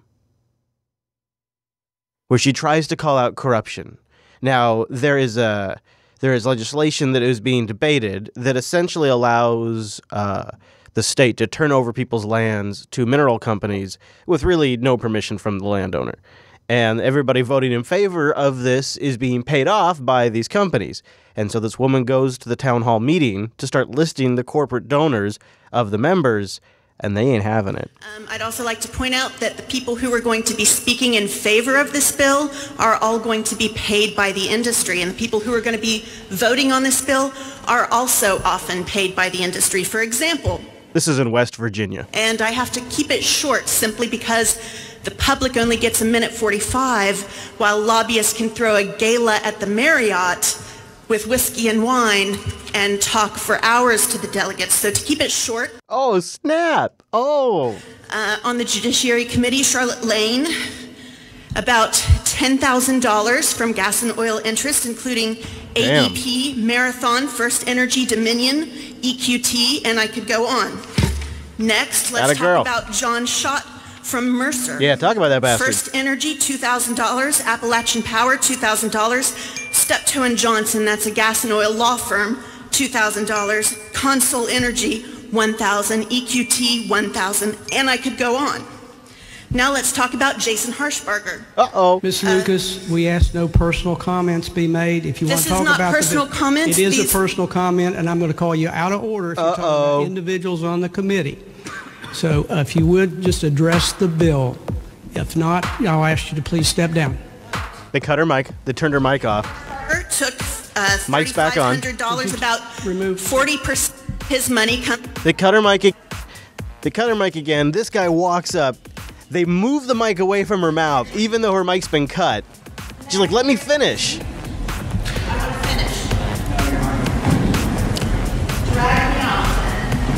Dragging her off now. They're literally dragging her off, and then they just move on like a bunch of corrupt bastards.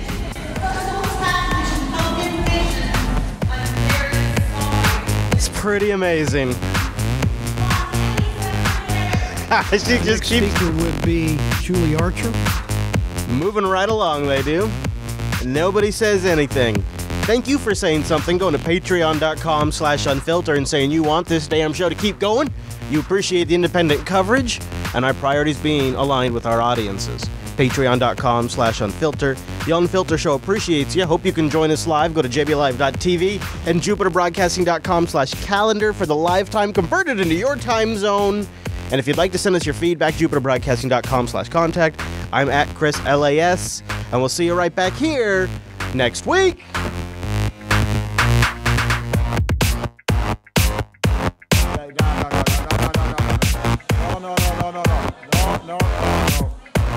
Hey.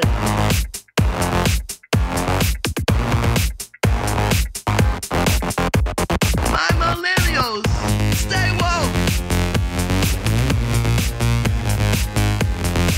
When they need some faith healers. Mommy needs a joint.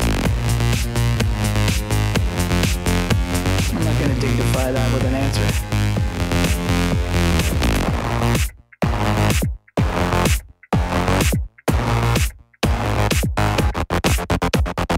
While you're laughing, the hackers are dropping malware into your system.